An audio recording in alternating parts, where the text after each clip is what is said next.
Hello বন্ধুরা, অনুপাত অনুপাতের ফিফথ পার্টে তোমাদেরকে স্বাগত। আজকে যে কটা অঙ্ক করব প্রত্যেকটা কোশ্চেন দেখবে কোনো না কোনো কম্পিটিটিভ এক্সামে কোনো না কোনো বছর এসছে। তো চলো শুরু করা যাক। তো প্রথম যে কোশ্চেনটা 51-এর কোশ্চেন, আগের দিন যেখানে শেষ করেছিলাম 50 দাগের অঙ্কটা, ঠিক সেই একই রকমই 51 অঙ্ক। দেখো কি বলেছে, 86,700 টাকা এ বি সি এর মধ্যে এমনভাবে ভাগ করা হলো যাতে এ 1 টাকা পেলে বি পাই 90 পয়সা, আবার বি 1 টাকা পেলে সি পাই 110 পয়সা। তাহলে বি এর অর্থের পরিমাণ কত, বি কত টাকা পেয়েছিল? তো মোট যে টাকাটা আমাদের দেয়া আছে, টোটাল টাকাটা হচ্ছে 86,700। এবার এ বি আর সি তিনজনের অর্থের অনুপাত কিভাবে বণ্টিত হয়েছে বলছে, এ যদি 1 টাকা পায় তাহলে বি পেয়েছে 90 পয়সা। তো এটা টাকাই থাকবে আর এটা পয়সাই থাকবে, সেটা তো হতে পারে না। তাহলে দুটোকেই আমাদের কি করতে হবে, পয়সায় পরিণত করতে হবে। তাহলে 1 টাকা মানে কত, 100 পয়সা। তার মানে এ 100 পয়সা পেলে বি পাচ্ছে 90 পয়সা। আর বি আর সি এর মধ্যে কি অনুপাতে বণ্টিত হয়েছে দেখো, বলছে বি আবার যদি 1 টাকা পায় তাহলে সি পাচ্ছে 110 পয়সা। তো বি 1 টাকা মানে কি 100 পয়সা পেলে সেক্ষেত্রে সি পাচ্ছে 110 পয়সা। তো আমি আগের ভিডিওতেও দেখিয়েছি, এইরকম এ ইস টু বি আর এটা বি ইস টু সি দেওয়া থাকলে এই তিনটের অনুপাত A is to B is to C, এটা করার সব থেকে সহজ নিয়মটা হচ্ছে কি, এই যে ফাঁকা জায়গাগুলোতে কি করবে, এই যে পাশের যে সংখ্যাগুলো আছে না, এগুলো বসিয়ে দেবে। মানে এখানে কত বসাবো, এই পাশে 90 আছে, 90টা এখানে বসাবো। এখানে কত বসাবো, এর পাশে 100 আছে, এই 100টা এখানে বসাবো। বসিয়ে দিয়ে জাস্ট এগুলোকে গুণ করে দাও। 100 আর 100 গুণ করলে একের পরে 4টে শূন্য 10,000।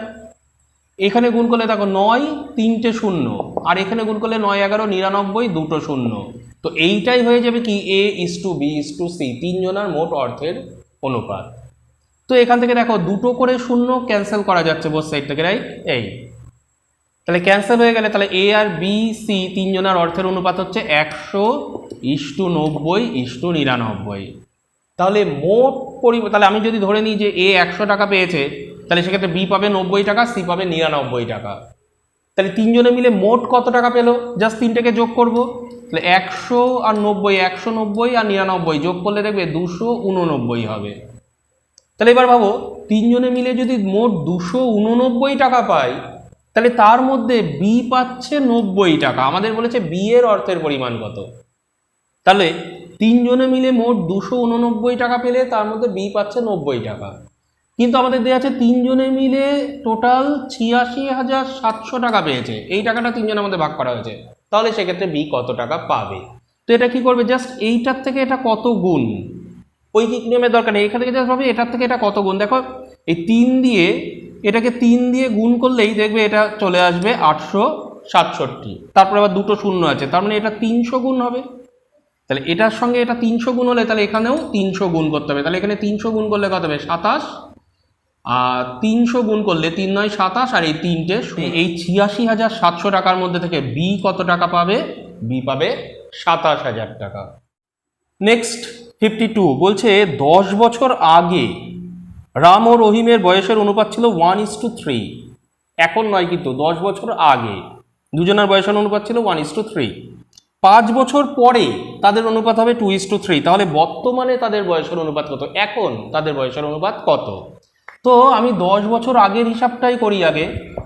দেখো 10 বছর আগে দুজনার বয়সের অনুপাত দেয়া ছিল 1:3। তো এখানে সাধারণ অনুপাত আমরা ধরে নিই এগুলো এক্স। তাহলে সাধারণ অনুপাত এক্স হলে তাহলে 10 বছর আগে, এটা কিন্তু 10 বছর আগে, রামের বয়স ছিল এক্স আর রহিমের বয়স ছিল 3x। তাহলে এটা কিন্তু রাম আর রহিমের বয়স ছিল 10 বছর আগে। এবার আমরা দেখব যে 5 বছর পরে তাদের বয়স কত হবে। একটা জিনিস ভাবো, এখন কোনো একটা ব্যক্তির যা বয়স, 10 বছর আগে তার যা বয়স ছিল আর 5 বছর পরে তার যা বয়স হবে, এই দুটোর ডিফারেন্স কত হবে, মোট 15 বছর হবে। 10 বছর আগে আর 5 বছর পরে মোট 15 বছর বাড়বে। ধরো এখন কারোর বয়স 50 বছর, 10 বছর আগে কত ছিল, 40 বছর, আর 5 বছর পরে তার বয়স কত হবে, 55 বছর। তাহলে 10 বছর আগে যে বয়সটা ছিল তার থেকে এই 5 বছর পরে যে বয়সটা হবে কতটা বাড়লো, 40-এর থেকে 55, 15 বছর বাড়লো। তাহলে এখানেও 10 বছর আগে যদি এক্স বছর হয়, তাহলে আজ থেকে 5 বছর পরে তার মোট বয়স কত হবে, 15 বছর বাড়বে, মানে এক্স প্লাস 15 বছর হবে। আর একই রকমভাবে রহিমের বয়স 10 বছর আগে ছিল 3x, তাহলে 5 বছর বাদে কত হবে, তারও 15 বছর বাড়বে মোটের ওপর। তাহলে 5 বছর পর দুজনার বয়সের অনুপাত হবে কত, এইটা ইস টু এটা। আর আমাদের বলে দেওয়া আছে দেখো 5 বছর পর দুজনার বয়সের অনুপাত হবে 2:3, মানেই 2/3। তাহলে আমাদের প্রশ্ন অনুসারে আমরা বলতে পারি এটা সমানই 2/3। 5 বছর পরে দুজনার বয়সের অনুপাত হবে এটা ইস টু এটা, আর আমাদের দেওয়া আছে 5 বছর পরে অনুপাত হচ্ছে 2:3। তো অনুপাত মানেই হচ্ছে বাই। ওকে, তো এইটা ব্যাস। তো এখান থেকে এটা ক্যালকুলেশন করলে খুব সহজেই কিন্তু এই মানটা বেরিয়ে যাবে। ধরো 2 দিয়ে এটাকে যদি গুণ করি 6x + 30 ইকুয়াল টু 3 দিয়ে এই পুরোটাকে গুণ করলে যেটা আসছে দেখো 3x + 3 15 45। এই 3xটাকে এদিকে নাও, তো 6x এর থেকে 3x বাদ দিলে 3x, আর এই 30টাকে এদিকে নাও, তাহলে 45-এর থেকে 30 বিয়োগ করলে 15, তাহলে এটাকে কাটাকুটি করলে x = হয়ে গেল 5। তো x এর মান 5 বেরোলে তাহলে এখানে বসিয়ে দিলে তাহলে রামের বয়স 5 আর এখানে রহিমের বয়স 15 বছর। কিন্তু এটা কখন বলো তো, এটা কিন্তু বর্তমান বয়স নয়, এটা কিন্তু আমরা ধরে নিয়েছিলাম x আর 3x, এটা 10 বছর আগের বয়স। তাহলে 10 বছর আগে এদের বয়স ছিল 5 বছর আর 15 বছর। তাহলে এখন তাদের বয়স কত, তাহলে এখন কি আরো 10 বছর করে বেড়েছে, তাহলে এখন রামের বয়স হবে 5-এর থেকে 10 যোগ করে 15 বছর, আর রহিমের বয়স আরো 10 বাড়লে তাহলে এখন তার বয়স হবে 25 বছর।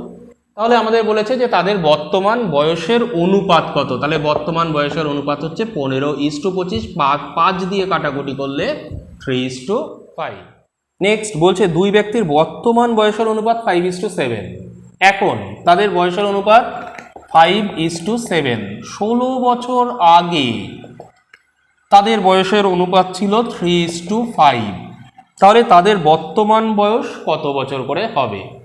তো আমাদের যেহেতু বর্তমান বয়সের অনুপাত দেওয়া আছে, এইটা আমি ধরে নিচ্ছি সাধারণ অনুপাত x, তার মানে প্রথম জনার বয়স 5x, দ্বিতীয় জনার বয়স 7x। এবার তাহলে 16 বছর আগে এদের বয়সের অনুপাত দেওয়া ছিল এইটা, আর আমি এখন বের করব 16 বছর আগে তাদের বয়স কত করেছিল। এখন যার বয়স 5x, 16 বছর আগে তার বয়স 16 বছর কম ছিল, তাহলে 16 বছর আগে প্রথম জনার বয়স ছিল এইটা, আর দ্বিতীয় জনার বয়স একই রকমভাবে 16 বছর কম ছিল, মানে তখন তার বয়স ছিল এইটা। তাহলে 16 বছর আগে তাদের বয়সের অনুপাত ছিল এইটা, আর আমাদের দেয়া আছে 16 বছর আগে বয়সের অনুপাত 3:5। তাহলে প্রশ্ন অনুসারে এটা সমানই হচ্ছে 3:5। তাহলে এবার ইস টু মানেই তোমরা জানো বাই, তাহলে এইটা ইস টু এটা মানে এটা বাই এটা, ব্যাস। তো এবার এটাকে কোটাকুটি গুণ করে ক্যালকুলেশন করে এখান থেকে x এর মান বেরিয়ে যাবে। সেই x এর মানটা এবার এইখানে বসিয়ে দিলেই তাদের বর্তমান বয়স বেরিয়ে যাবে। 54 দাগের যে কোশ্চেনটা আছে এটা ভেরি ইজি, এটা করার কিছু নেই। আমি চলে যাচ্ছি 55-তে। বলছে এ বি এর দ্বিগুণ টাকা পায়, বি আবার সি এর 1/3 টাকা পায়, মানে সি যে টাকাটা পেয়েছে তার 3/1 পেয়েছে বি, আর বি যা পেয়েছে এ আবার তার দ্বিগুণ পেয়েছে, ডাবল পেয়েছে। তো বলছে তাহলে 3000 টাকার মধ্যে এ কত টাকা পেয়েছে। মোট টাকা হচ্ছে আমাদের 3000। এ বি সি কিভাবে টাকাটা পেয়েছে খেয়াল করো। বলছে সি যে টাকাটা পেয়েছে, বি পেয়েছে তার 1/3, তা আমি ধরে নিচ্ছি সি 1 টাকা পেয়েছে, তাহলে এই 1 টাকা এর মানে গুণ 1/3, তাহলে 1 টাকার 1/3 মানে কি 1/3 টাকাই পেয়েছে বি, 1/3 টাকা পেয়েছে বি। আর এ কত টাকা পেয়েছে, বি যা পেয়েছে তার ডাবল 2 গুণ, তাহলে 1/3 তাকে 2 গুণ করলে যেটা হবে এ পেয়েছে 2/3 টাকা। তাহলে এদের তিনজনের টাকার অনুপাত কত, এইটা। তো এটা তো ভগ্নাংশে আছে, এটাকে আমরা পূর্ণ সংখ্যার অনুপাতে নিয়ে যাব। তার জন্য কি নিচের 3গুলোকে কাটতে গেলে কি করতে হবে, জাস্ট সবগুলোকে 3 দিয়ে গুণ। তো এটাকে 3 দিয়ে গুণ করলে দেখো এটা কেটে যে 2, এটাকেও 3 দিয়ে গুণ করলে এটা কেটে যে 1, আর এটাকে 3 দিয়ে গুণ করলে এটা হচ্ছে 3। তার মানে এ বি সি এদের টাকার অনুপাত হচ্ছে 2:1:3। এবার একটু মিলিয়ে নাও, দেখো যে কোশ্চেনে যেটা বলেছিল সেই কন্ডিশনটাকে স্যাটিসফাই করছে কিনা। বলেছিল যে এ যে টাকাটা পেয়েছে সেটা বি এর দ্বিগুণ, দেখো তাই হয়েছে, বি 1 টাকা পেলে এর পেয়েছে 2 টাকা। আর বি কত টাকা পেয়েছে, সি এর 1/3, সি যা পেয়েছে তার 3/1, তো 3-এর 1/3 হচ্ছে 1 টাকা, ঠিকই আছে। তাহলে এবার আমাদের কোশ্চেন হচ্ছে যে মোট যদি 3000 টাকা থাকে তাহলে তার মধ্যে এ কত টাকা পেয়েছে। এবার আমি মনে করি এ পেয়েছে 2 টাকা, বি পেয়েছে 1 টাকা, সি পেয়েছে 3 টাকা, তাহলে মোট কত টাকা হলো, 3টে যোগ করলে 6 টাকা। তাহলে 6 টাকার মধ্যে এ পেয়েছে 2 টাকা, আসলে তো ছিল 3000 টাকা, তাহলে 3000 টাকার মধ্যে এ কত টাকা পেয়েছে, ব্যাস। সিম্পল ঐকিক নিয়ম, এটা তোমরা নিজেরাই করে আমাকে জানাবে আনসারটা কত। নেক্সট বলেছে একটি বিদ্যালয়ে ছাত্রীদের 10%, ছাত্রদের 1/20 অংশের সমান, তাহলে ছাত্র ছাত্রীর সংখ্যার অনুপাত কত? তো আমি ধরে নিচ্ছি ছাত্র সংখ্যা x আর ছাত্রী সংখ্যা y।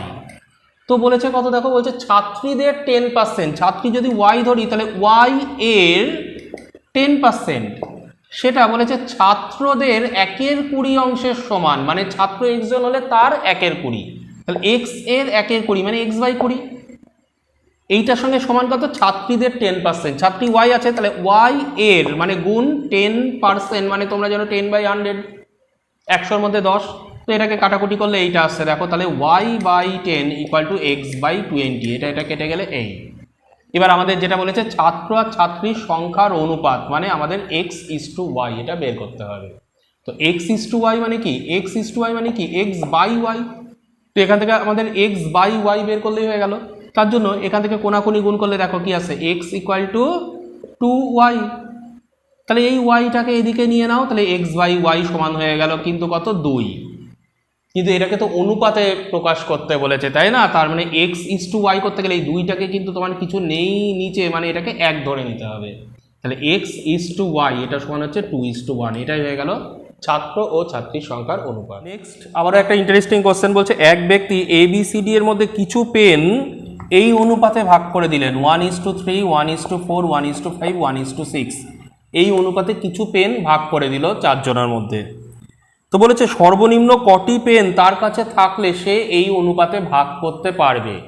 আমাদের আগে এই অনুপাতটাকে পূর্ণ সংখ্যার অনুপাতে প্রকাশ করব, এটা তো ভগ্নাংশ আছে, তো এটাকে পূর্ণ সংখ্যায় প্রকাশ করতে গেলে কি করতে হয়, এই যে নিচে যেগুলো আছে 3, 4, 5, 6 এইগুলো লসাগু দিয়ে সবগুলোকে গুণ করব। তো এই 4টে লসাগু করলে দেখতে পারবে লসাগু আসবে 60। দেখো 60 এটাই হচ্ছে সবগুলোর গুণনীয়ক, সব থেকে ছোট গুণনীয়ক। ওকে, তো আমরা কি করবো, জাস্ট 60 দিয়ে সবগুলোকে গুণ করে দিই, মানে উপরে 60 নিয়ে নাও। তাহলে এবার কাটাকুটি করলে যেটা আসছে দেখো, 3 দিয়ে 60কে কাটলে 20, এটা 4 15 60, এটা 5 12 60, এটা 6 10 60। তার মানে আলটিমেটলি ABCD এর যে পেনগুলো পাবে সেইটার অনুপাত হলো এইটা। তার মানে কি, যে A যদি 20টা পেন পায়, B পাবে 15টা, C পাবে 12টা, আর D পাবে 10টা। এবার দেখতে হবে এইগুলোকে কি আর কাটাকুটি করা যায়? আর কিন্তু কাটাকুটি করা যায় না, কোনো এমন সংখ্যা নেই যেটা দিয়ে এই 4টাকেই ভাগ করা যাবে। তাহলে এটাই কিন্তু মিনিমাম অনুপাত। তার মানে A যদি 20টা পায়, সেক্ষেত্রে B পাবে 15টা, C পাবে 12টা, D পাবে 10টা, মানে মোট যোগ করলে তোমার হচ্ছে 57টা পেন। মিনিমাম 57টা পেন থাকলে তবেই কিন্তু এই পেনগুলোকে এই অনুপাতে ভাগ করা যাবে। মিনিমাম 57টা থাকতে হবে, বা তার দ্বিগুণ বা তার 3 গুণ থাকলে হবে। 57 দ্বিগুণ করলে কত আসছে? 114টা। 114টা পেনকেও এই অনুপাতে ভাগ করা যায়, বা তার 3 গুণ 4 গুণ, মানে 57 যে কোনো গুণিতক থাকলেই সেই সংখ্যক পেনকে কিন্তু এই অনুপাতে ভাগ করা যাবে। কিন্তু মিনিমাম কটা পেনকে ভাগ করা যাবে সেটা হচ্ছে 57টা। যেটা বলেছে 76 টাকা ABC এর মধ্যে এমনভাবে ভাগ করা হলো যাতে B যে টাকাটা পায় A তার থেকে 7 টাকা বেশি পায়, আবার C যা পায় B তার থেকে 6 টাকা বেশি পায়। তাহলে তাদের টাকার অনুপাত কত? আমাদের বলে দিয়েছে B যে টাকাটা পায় A তার থেকে 7 টাকা বেশি পায়, আবার C যে টাকাটা পায় B তার থেকে 6 টাকা বেশি পায়। তার মানে কি C এর ওপর নির্ভর করছে। C আমি ধরে নিচ্ছি x টাকা পায়, তাহলে B কত টাকা পেয়েছে? তার থেকে 6 টাকা বেশি পেয়েছে, মানে x + 6। A আবার কত পেয়েছে? B যেটা পেয়েছে এই যে x + 6, তার থেকে আবার 7 টাকা বেশি পেয়েছে, তার মানে এটার সঙ্গে আবার আরও +7, তার মানে মোদ্দা কথায় x + 13 এত টাকা পেয়েছে A। তাহলে এখন এই 3 জনার টাকার অনুপাত কত, এটাই আমাদের বের করতে বলেছে। তাহলে 3 জনার টাকার অনুপাত বলতে ABC, A:B:C, এদের টাকার অনুপাত কত হলো? তাহলে x + 13 x + 6 x, তাহলে এই অনুপাতটা বের করলেই হলো। তো এটার জন্য আমাদের কি করতে হবে? x এর মান জানতে হবে। তো দেখো, তো আমি যদি ধরেই নিই যে A এই টাকাটা পেয়েছে, B এই টাকাটা, C এই টাকা পেয়েছে, তাহলে 3 জনে মোট কত টাকা পেলো? জাস্ট 3টাকে গুণ করলে, 3টাকে যোগ করলে কত আসছে দেখো, x মিলে 3x প্লাস 6 আর 13 হচ্ছে 19। তো 3x + 19 এটা মোট টাকা পেয়েছে, আর মোট কিন্তু আমাদের দেয়া আছে 76 টাকা পেয়েছে। তাহলে প্রশ্ন অনুসারে এটা সমানই 76। এই 19টাকে এদিকে নিয়ে এসে বিয়োগ করে দিলে 76-এর থেকে 19 বিয়োগ করলে দেবে 57, 3 দিয়ে কাটলে 3 19-এ 57, তাহলে এক্স এর মান যেটা দাঁড়ালো 19। তাহলে এক্স এর মান যদি 19 হয়, তাহলে এবার এই তিনজনের টাকার পরে অনুপাত কত, এই 19 এখানে বসিয়ে দিলেই হলো। 19 যোগ 13 মানে 32, 19 প্লাস 6 25, আর লাস্ট হচ্ছে এক্স এর মান 19। তাহলে এই তিনজনের টাকার অনুপাত হচ্ছে 32:25:19। নেক্সট আবারও বয়স সংক্রান্ত একটা অঙ্ক, যেটা বলেছে এ ও বি এর বর্তমান বয়সের অনুপাত 3:1। 15 বছর পর তাদের বয়সের অনুপাত হবে 2:1। ঠিক আছে, তাহলে এ আর বি তাদের বর্তমান বয়সের অনুপাত 3:1। 15 বছর পর সেই অনুপাতটাই হবে 2:1। তাহলে এখন তাদের বর্তমান বয়স কত? আমাদের চারটে অপশান দেওয়া আছে, দেখো 45 বছর আর 15 বছর, নাকি 21 বছর আর 7 বছর, 30 বছর আর 10 বছর, নাকি 60 বছর আর 20 বছর। তো সবসময় কিন্তু অপশান টেস্টে হবে না, যেমন আগের অঙ্কটা হয়ে গেছিলো, কিন্তু এখানে হবে না। কেন? আমাদের বর্তমান বয়সের অনুপাত দেওয়া আছে 3:1, মানে এর 3 ভাগ হলে বি এর 1 ভাগ। তো এইটারও অনুপাত দেখো 3:1, এটারও অনুপাত 3:1, এটারও অনুপাত 3:1। তো অপশান টেস্টে কিন্তু তিনটেই অনুপাত 3:1 হয়ে যাচ্ছে। তো কাজে এটা অপশান টেস্টে হবে না, এটা আমরা করেই দেখব। তো যেহেতু বর্তমান বয়সের অনুপাত এইটা আমি ধরে নিচ্ছি সাধারণ অনুপাত এক্স, তাহলে সাধারণ অনুপাত এক্স হলে তাহলে এর বয়স হচ্ছে বর্তমানে 3x বছর, বি এর বর্তমান বয়স x বছর। 15 বছর পর কত বয়স করে হবে? 15 বছর বেড়ে যাবে, এর হবে এত, আর এর 15 বছর পরে কত বয়স হবে? এখন যদি x বছর হয়, 15 বছর পর এর বয়স হবে এইটা। তাহলে 15 বছর পর এদের বয়সের অনুপাত হবে এইটা। আর আমার দেয়া আছে 15 বছর পর তাদের বয়সের অনুপাত হচ্ছে 2:1। তাহলে প্রশ্ন অনুসারে এটা ইস্টু এটা সমানই 2:1, তার নেই এটা বাই এটা সমান 2/1। ব্যাস, এবার এখান থেকে ক্যালকুলেশন করলে এক্স এর মান বেরিয়ে যাবে, এক্স এর মানটা এখানে বসিয়ে দিলে তাদের বর্তমান বয়স বেরিয়ে যাবে। তো এটা তোমরা নিজেরাই করে আমাকে বলবে যে আনসারটা কত হলো, কমেন্ট করে জানাবে। তো নেক্সট যে কোশ্চেনটা বলেছে 2610 টাকা এ বি সি তিনজনের মধ্যে এমনভাবে ভাগ করা হলো যাতে এর 0.5, এই জায়গাটা এ যে টাকাটা পেয়েছে তার 0.5 অংশ সেটা যা হবে সেটা বি এর 0.6 অংশের সঙ্গে সমান হবে, এবং সেটা সি এর 0.75 অংশের সাথে সমান হবে। তাহলে সি এর টাকার পরিমাণ কত, এটা আমাদের বের করতে হবে। তো দেখো এইগুলোকে আমরা কি করে করব, এ এর 0.5 মানে কি এ গুণ 0.5, বি গুণ 0.6 সমান সি গুণ 0.75। তো এবার এই পয়েন্টটাকে তুলে দিলে যেটা আসছে দেখো 5/10, 0.5 মানে 5/10 মানেই এটাকে কাটাকুটি করলে a/2। 0.6 মানে পয়েন্টটা তুলে দিলে 6/10 মানে 2 দিয়ে কাটলে কত হবে 3/5, তাহলে এটা 3b/5। তাহলে a/2 সমান 3b/5 সমান সমান কি হবে দেখো c ইন্টু 0.75 মানে এটাকে কাটলে 100, 25 দিয়ে কাটো, 25 দিয়ে কাটলে এটা হবে 3, এটা হবে 4, তাহলে c ইন্টু 3/4, তার মানে আমরা লিখতে পারি 3c/4। তো এখান থেকে আমাদের a:b:c কত হবে বেরিয়ে যাবে। কি করে বেরোবে তার জন্য নিয়মটা হচ্ছে কি, ওপরে 3 রাখলে চলবে না, আমাদের যা কিছু করতে হবে সব নিচে করতে হবে। এবার ভাবো তাহলে এই ওপরের 3টাকে কাটতে গেলে আমরা কি করব, এই 3টেকেই নিচে 3 দিয়ে ভাগ করব। তাহলে 3টের নিচেই যদি আমি 3 দিয়ে ভাগ করি, 3 দিয়ে মানে 3টেকেই 3 দিয়ে ভাগ করব মানে নিচে 3 গুণ করব। ঠিক আছে, 3টেরই নিচে 3 গুণ করব। কেন করব? ওই ওপরের 3টাকে কাটার জন্য। দেখো নিচে যদি 3টেকেই 3 দিয়ে গুণ করি, ওপরে 3গুলো কেটে গেল, তাহলে নিচে কত পড়ে থাকছে দেখো a/6 = b/5 = c/4। তো এই যে এ বি সি এর নিচে যেগুলো আসলো না, এটাই হয়ে যাবে এ আর বি আর সি এর প্রাপ্ত অর্থের অনুপাত 5:6:5:4। কেন এই অনুপাতটা এটা হয় এটা তোমরা বুঝবে। এটা পরীক্ষায় করার দরকার নেই, এটা জাস্ট বোঝার জন্য বলছি। এটাকে যদি আমি কে ধরে নিই, তাহলে দেখো এর মানটা কত আসছে, এইটাকে কে ধরে নিলে এটা বাদ দাও, তাহলে a = কত আসছে 6k, b = কত আসছে 5k, আর সি এর ভ্যালুটা কত আসছে, এইটাকে এইদিকে নিয়ে গেলে 4k। এবার দেখো তাহলে এদের তিনটের অনুপাত কত আসছে, a:b:c মানে কত 6k 5k 4k। তো এই কে কে কে কেটে গেলে কিন্তু এদের অনুপাত আসছে দেখো সেই যেটা বলেছিলাম 6:5:4। ওকে, তো এখন আমাদের বক্তব্য হচ্ছে মোট এই টাকাটা ভাগ করা হয়েছে, তার মধ্যে সি কত টাকা পাবে। এবার আমি ধরেই নিচ্ছি এ 6 টাকা পাবে, বি 5 টাকা পাবে, সি 4 টাকা পাবে। তাহলে মোট কত টাকা এই তিনটেকে যোগ করলে 15 টাকা। তাহলে 15 টাকার মধ্যে যদি সি 4 টাকা পায় তাহলে 2610 টাকার মধ্যে সি কত টাকা পাবে? জাস্ট ঐকিক নিয়ম, 4 এই 15টা নিচে চলে আসবে, 4/15 ইন্টু 2610, ব্যাস এটা ক্যালকুলেশন করে আনসার বেরিয়ে যাবে। নেক্সট যে কোশ্চেনটা বলা হয়েছে বলছে একটি বিদ্যালয়ে ছাত্র ও ছাত্রীর সংখ্যার অনুপাত 4:5। যদি 100 জন ছাত্রী বিদ্যালয় পরিত্যাগ করে তবে সেই অনুপাত হবে 6:7। তাহলে বিদ্যালয়ের ছাত্র সংখ্যা কত? তো আমাদের যেহেতু ছাত্র আর ছাত্রীর অনুপাত দেয়া আছে 4:5, আমি ধরে নিচ্ছি সাধারণ অনুপাত x, তার মানে কি ছাত্র আছে 4x আর ছাত্রী আছে 5x, x গুণ হয়ে যাবে। এবার বলেছে যে যদি 100 জন ছাত্রী চলে যায় তাহলে তখন ছাত্র আর ছাত্রীর অনুপাত হবে 6:7। তাহলে ছাত্র সংখ্যা কত এটা আমাদের বের করতে হবে। এবার মনে করো 100 জন ছাত্রী যদি চলে যায় তাহলে এখন ছাত্র কতজন থাকবে? ছাত্র যা 4x ছিল তাই থাকবে, ছাত্র তার কমেনি, ছাত্রী কমেছে, আগে ছিল 5x, এখন 100 জন চলে গেলে এখন ছাত্রী হবে এইটা।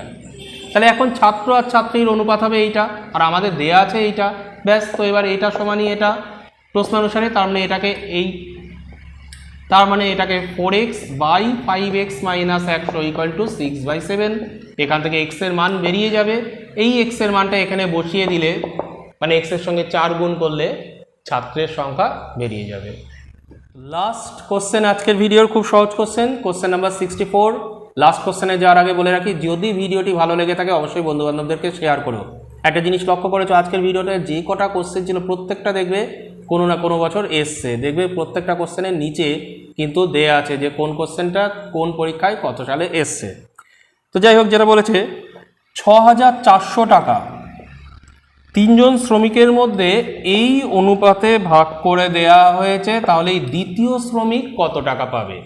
খুব সহজ কোশ্চেন। আমরা কি করব, জাস্ট এইগুলোকে পূর্ণ সংখ্যার অনুপাতে প্রকাশ করব। তার জন্য কি করতে হবে আমি বলেছিলাম, নিচে যেগুলো থাকবে তাদের লসাগু দিয়ে গুণ। তো 3 আর 5 15, তাহলে 15 দিয়ে তিনটেকেই গুণ করব, তিনটে অনুপাতকেই আমরা কি করব 15 দিয়ে গুণ করব। করলে যেটা আসছে দেখো, এটাকে কাটলে 3 3 9, এটা 15 দুগুণ 30, আর এটাকে 5 দিয়ে কাটলে 25। তাহলে 3 জন যে টাকাটা পাবে তার অনুপাত হচ্ছে 9:30:25। মানে প্রথম শ্রমিক যদি 9 ভাগ পায়, দ্বিতীয় পাবে 30 ভাগ, তৃতীয় পাবে 25 ভাগ। তার মানে মোট ক ভাগ হলো ভাবো, মোট এটাকে যোগ করলে 34 আর এটা 64, মোট 64 ভাগ। তাহলে এই 64 ভাগের মধ্যে দ্বিতীয় শ্রমিক পেয়েছে 30 ভাগ। তাহলে 64 ভাগের মধ্যে যদি 30 ভাগ পায় তাহলে এই 6400 ভাগের মধ্যে কত ভাগ পাবে? এখানে 100 গুণ হয়েছে, এখানে 64 থেকে 6400 100 গুণ হয়েছে, তাহলে এদিকেও 100 গুণ হবে। তার মানে এটা হবে কত? 3000 টাকা। দ্বিতীয় শ্রমিক পাবে 3000 টাকা।